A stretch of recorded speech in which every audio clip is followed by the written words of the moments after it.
my absolute honor and privilege to welcome Amy Novogratz to the E Tipu stage. Amy, thank you so much for being here. Welcome. Thank you, Kyla. It's really an honor to be able to be a part of this conversation and that you're including aquaculture in it. So thank you. What I really want to understand, I would like to understand your story. Tell me about Amy Novogratz. What's your backstory? How did you get here? Okay, so I was working with TED. I had been running the TED Prize for almost a decade when Sylvia Earle won the TED Prize. Sylvia Earle is an ocean hero. She's been deeply committed to the ocean for her entire life. And in 2009, people weren't really paying attention to the health of the ocean. We were talking about the planet and green, but actually most of our planet's blue. So Sylvia was kind of out there waving her hand saying, the ocean is our life support system. Like the future of life on Earth actually depends on the ocean's health. We need to do everything we can to protect it. She came to TED asking people to work on marine protected areas, protecting areas of the ocean like we have the land, allowing the ocean kind of time to regenerate, to recover. And as part of her wish to protect the ocean, we brought 100 people dedicated to the ocean's health to the Galapagos for a week-long TED at sea.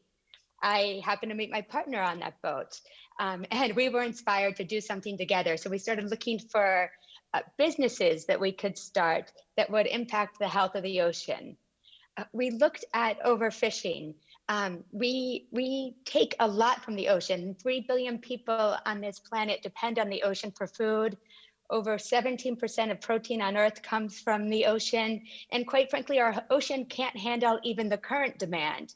But when you look at population growth and the projection of how much protein we're going to need to feed the world, there's no way that's going to come from our ocean. So we were directed to aquaculture. Aquaculture is actually already larger than wild caught production.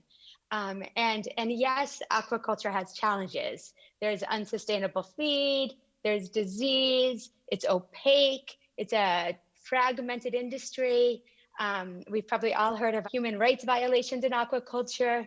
But at the time, in 2009 or so, when we were looking at this space, it was a moment when conservationists, even Sylvia Earle, was saying, okay, hold on, we've been saying aquaculture is a bad thing, but actually it might be the solution that we're looking for. And either way, it's going to grow. Aquaculture is our fastest growing food production system. It's going to grow. We need it to grow. So we conservationists should get involved in how it develops. When we started further investigating aquaculture, we saw that there was actually really good aquaculture out there. There were farms that were doing things really well, but it didn't have the support, the framework to kind of scale the industry in that direction. And we realized that's what it needed. We also saw that there was no outside financing going into the aquaculture industry. And so that no one was really supporting the development of kind of sustainable sectors, sustainable practices and new technologies. And it felt like the opportunity was kind of calling to us. Awesome. So let me make sure I've understood you correctly here. So you see a bunch of challenges with aquaculture, but you still see the potential there. Challenges like the financial model, lack of finance, challenges like unsustainable practices or unethical practices. What is your solution? What do you and your partner decide to do about this? So we also saw, though, we saw the challenges, but we also saw that great potential. That, I mean, it was an industry that didn't have a lot of technology, that didn't have a lot of kind of connectivity and coordination in it, that wasn't aligning messages, but actually we saw kind of a subsector of the industry that was really eager to do things the right way. Farmers all benefit from healthy environments. So it kind of had all of the pieces that if somebody kind of with maybe outside thinking came in and started organizing and putting them together, you could actually create or really work toward building the perfect food system with aquaculture. So we launched an investment fund with the sole purpose of developing the blueprint from which you scale aquaculture to kind of shift the commercial industry into a much more sustainable aquaculture industry. It's projected that aquaculture needs to definitely double, some say even triple in the next few decades to meet this protein demand that I mentioned. That's a lot of aquaculture production.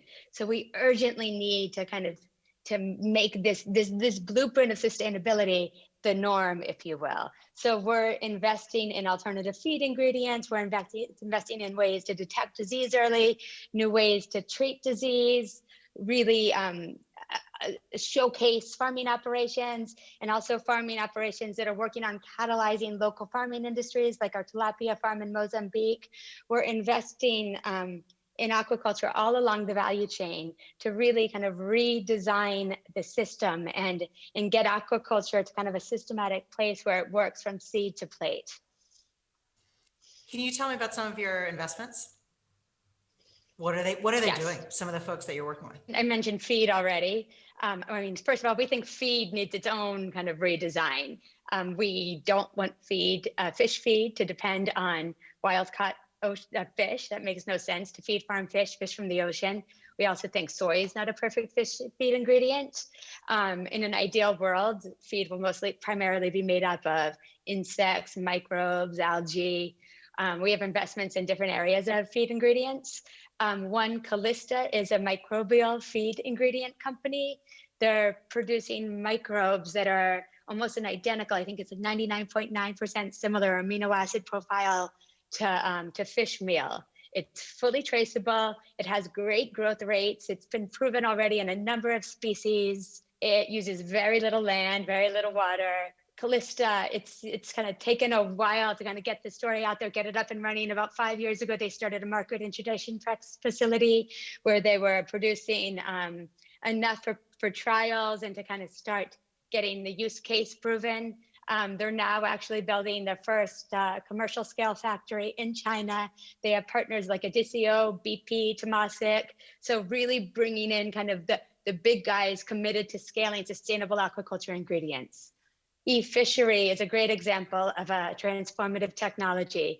It started as a sensor-based aquaculture tech company that only fed fish and shrimp when they're hungry.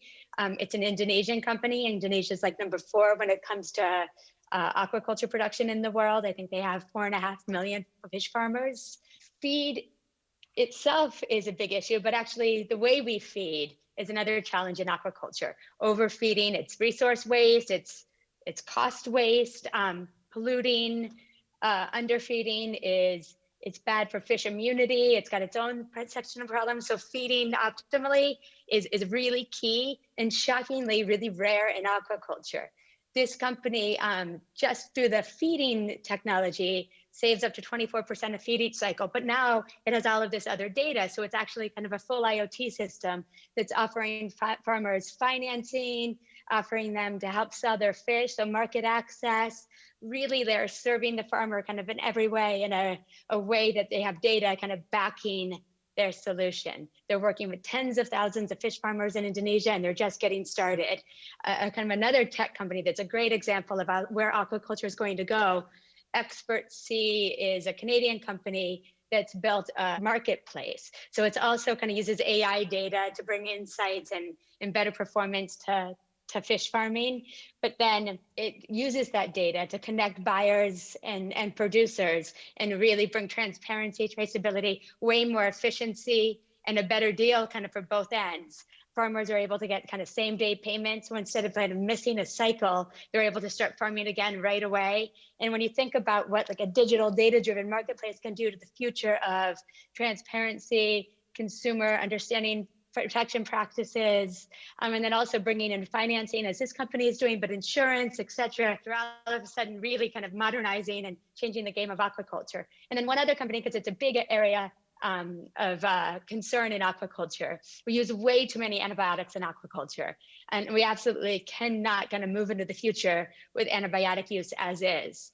We're working with a Polish company, Proteon, that uses bacteriophages and pretty much greatly reduces the need for antibiotics. It treats disease with phages, which are kind of the natural enemy of bacteria. They have commercial deals, commercial distribution deals now with companies like DuPont, Nutreco. So they're really just getting out there. It's regulated now, approved in India and Brazil, and a lot of markets will follow soon. For the first time, we're seeing a real solution of treating aquaculture disease without antibiotics, and it gives you a real sense of what that means for the future. Amazing companies. I do have to ask, how do they know when the shrimp are hungry? With fish, it's about movement, right? You kind of Okay. move more or less based on appetite. With shrimp, there's an acoustic piece. So you can actually hear the shrimp chewing. And so when they stop, they know that the fish are finished. Wow, that is incredible. Today I learned that they can hear when shrimp are chewing. Are we at kind of the inflection point of or at a tipping point when it comes to this industry? Is this something where, in 5 years' time, we're just going to be like, oh my gosh, the entire industry was being transformed, and we got told about it at E Tipu 2021, and look at it now. That has come to fruition. You heard it here first. Yes. I was at an aquaculture event recently, virtually, and one of our co-investors, actually in a number of companies, but a pretty renowned tech entrepreneur, tech investor, Tony Fadell, who was behind Nest and behind the iPhone, is very pro aquaculture now. And he proclaimed that within 5 years, for sure, we're going to see kind of unicorns from the aquaculture sector. And I absolutely believe in that. When you look at some of the challenges, we've actually resolved a lot of them. We have great feed ingredients that work. We have technology now that gives real data insights, that helps with biomass prediction, gives the farmers the tools they need to make the right choices. The disease space is a little bit further behind, but you're seeing, bacteriophages take off. You're seeing diagnostics enter the market.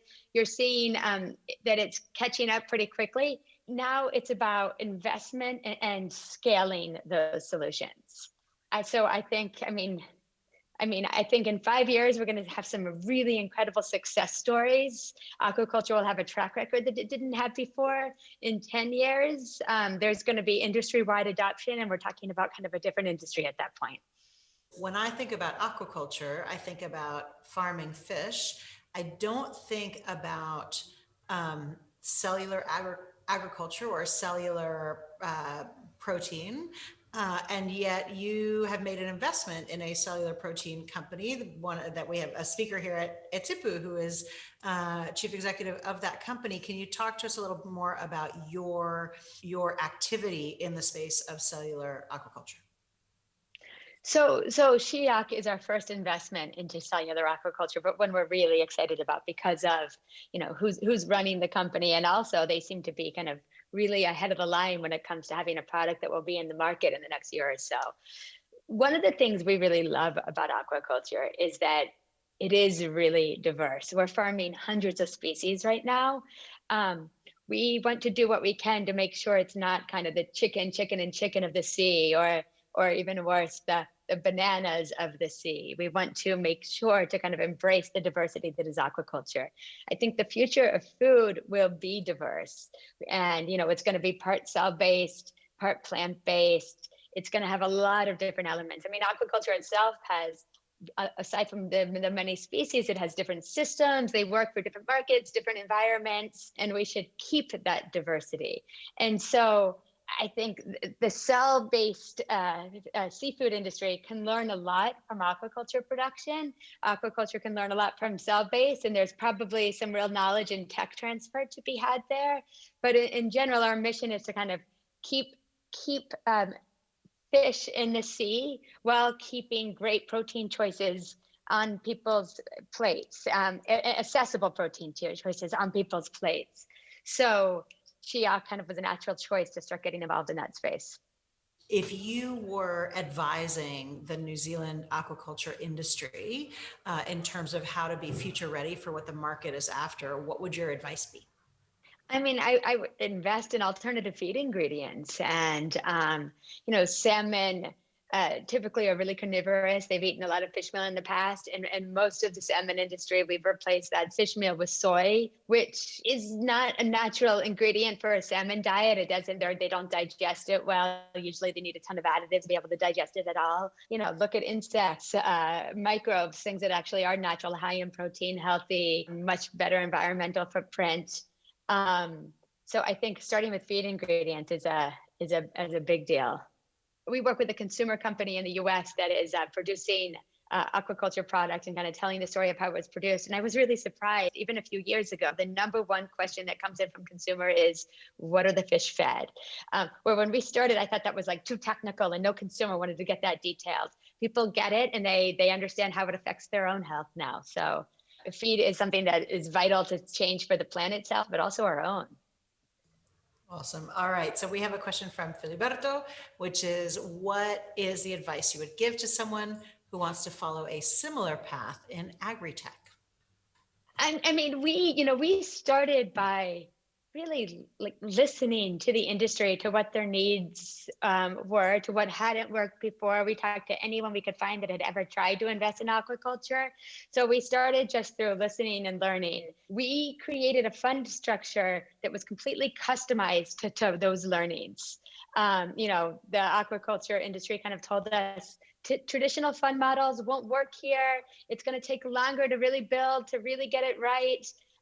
We realized we needed a long-term solution that would allow us to kind of follow on and continue to support these companies as they grow. So though we are traditionally or technically a fund, we are much more easier to understand when you think of us as a holding company, because that way we can keep our investments intact. We can keep this blueprint or ecosystem of aquaculture companies working without having to exit them, but investors can get in and out of us. So that was a kind of a big thing to figure out. Through this journey, we really became a part of the industry. It was also, it was a moment of transition for aquaculture, and we happened to be really lucky in our timing as kind of one of the first dedicated investors showing up there, ready to participate in that moment of transition. But I think there are a ton of ag tech events. There are now more and more accelerators focused on new technology and food and ag. And I mean, I think I would probably get connected to those accelerators or to a business plan competition, and start really working with startup entrepreneurs in the area. There is a lot of skill sets and learning from other industry that are needed by these startups. I mean, we were talking about marketing, branding, storytelling seems to be a real need for kind of anyone in any of these industries, but also, help building a team structure, finding the right management team, helping to model out the business and look kind of long-term at the business. I don't know enough about kind of what you've done or what skills you bring to the table, but I think that most entrepreneurs in kind of startup phase, while they're trying to figure out what their product is and what markets they're going to tackle and whatnot, could absolutely use help and connection to kind of different industry, different expertise, relevant skill sets. So the image I gave of the digital marketplace is a good one, because it's kind of a merging point of where all this comes together, where we have kind of the knowledge transfer of how food was produced in a way that's good for the environment, that's healthy for the fish, that teams enjoy being a part of, it's good feed ingredients. It kind of brings all of these aspects of good aquaculture together, delivers that information to the buyer, to the consumer. Insurance comes into play, financing comes into play, and all of a sudden this kind of modernized data-driven industry is transparent in a way that I don't think other food production systems have been yet, because they're not kind of all in one place with all of the information kind of in a pond together. So in one part, that kind of picture of Eden, of a perfect food system, is part of the ultimate dream. But truly what really excites me is that it's a dream that's being developed, that's being built by entrepreneurs, global entrepreneurs, kind of building this vision of a perfect food system. And quite frankly, it couldn't happen at any other time, right? We need connectivity and the connection to information and all of the kind of data and whatnot that we have now. It couldn't happen at any other time. And it's good because it absolutely has to happen now. So a movement, a collective global movement of builders working on our food system for the future is the vision. Amy, it has been such an absolute pleasure to have you here at E Tipu. Thank you so much for everything you've shared with us. It's been really great.